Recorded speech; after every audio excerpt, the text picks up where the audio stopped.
사랑하는 청소년 여러분, 영상으로 만나게 되는 여러분이 있어 행복한 기래영 목사입니다. 오늘도 말씀 가운데 하나님의 마음이 부어지고 주님만을 붙드는 여러분 되길 축복합니다. 세계 최고의 마라톤 대회인 보스턴 마라톤 100주년 대회 때 일입니다. 이 기념비적인 대회에 과연 누가 우승을 할 수 있을 것인지 많은 사람들의 관심이 쏠렸는데 우승은 케냐의 라멕 아구타라는 선수가 했습니다. 이 대회에서는 상위 10명 중에 6명이 모두 케냐 선수였고 2001년도에 이봉주 선수가 우승을 하기 전까지는 10년 연속 케냐 선수들이 우승을 했습니다.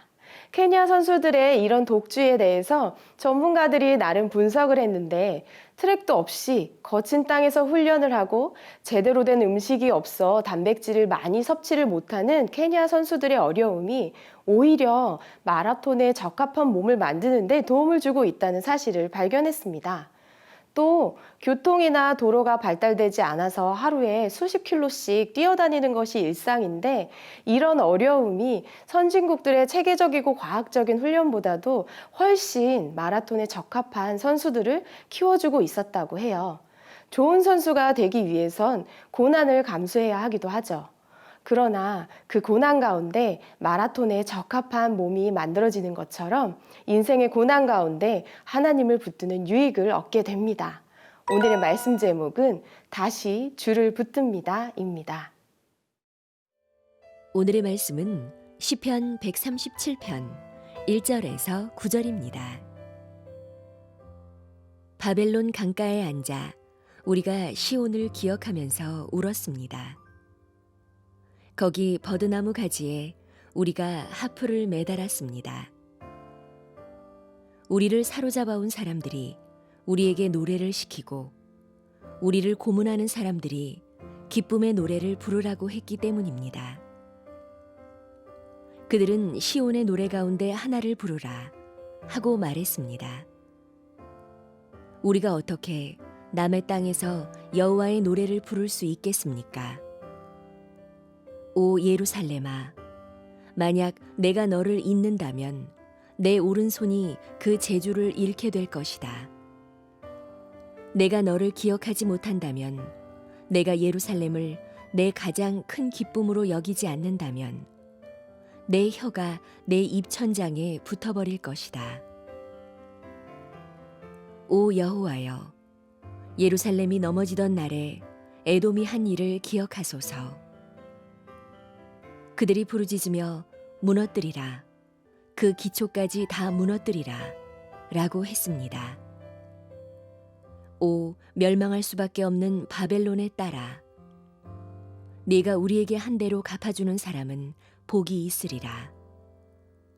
네 어린아이들을 잡아다가 바위에 메어치는 사람은 복이 있으리라. 시편 137편은 하나님의 심판으로 인한 고난의 바벨론 포로 생활을 그 배경으로 삼고 있습니다. 나라 전체가 멸망을 당하면서 바벨론의 포로로 끌려온 이스라엘은 역사적으로 최대의 위기에 직면했습니다. 시편 137편은 그런 이스라엘 민족이 처한 상황 가운데 그들의 심정을 표현하고 있습니다. 3절과 4절의 말씀을 함께 읽겠습니다. 우리를 사로잡아 온 사람들이 우리에게 노래를 시키고 우리를 고문하는 사람들이 기쁨의 노래를 부르라고 했기 때문입니다. 그들은 시온의 노래 가운데 하나를 부르라 하고 말했습니다. 우리가 어떻게 남의 땅에서 여호와의 노래를 부를 수 있겠습니까? 아멘. 포로들에게 시온의 노래를 강요한 것은 바벨론의 종교적 우월성을 부각시키면서 이스라엘을 종교적으로 조롱하기 위함이었습니다. 유대 포로들에게 포로 기간은 신앙적으로 가장 큰 위기였죠. 나라를 상실한 것도 감당하기 어려운 큰 비극이었지만 여호와 신앙의 근거인 성전을 상실한 것은 더 큰 위기였습니다. 그러나 거룩하신 하나님의 성전에서만 부를 수 있는 시온의 노래를 이방 땅 우상 숭배자들을 위해 부르지 않겠다는 유대 포로들의 확고한 자세는 바벨론 포로 생활에 적응하며 편안하게 살아가겠다는 현실적 유혹을 거부하는 신앙 고백이기도 합니다. 우리에게 이러한 신앙 고백이 있나요?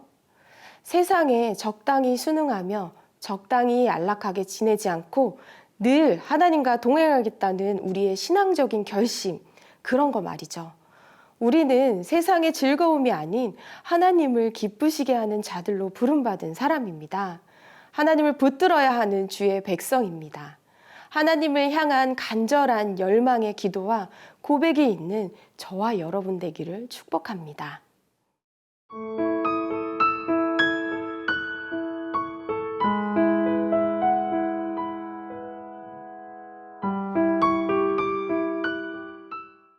오절과 6절의 말씀을 보면 5절에서는 오 예루살렘아 내가 너를 잊는다면, 6절에 내가 너를 기억하지 못한다면 이라고 말씀하고 있습니다. 기억은 잊지 않는 것입니다. 의지적 결단을 의미합니다. 시온 예루살렘을 잊지 않고 기억할 때 새로운 미래에 대한 회복이 있습니다. 긍정적이고 적극적인 자세로 기억하는 것은 의식 속에 깊이 자리 잡은 인간의 사고와 관련됩니다.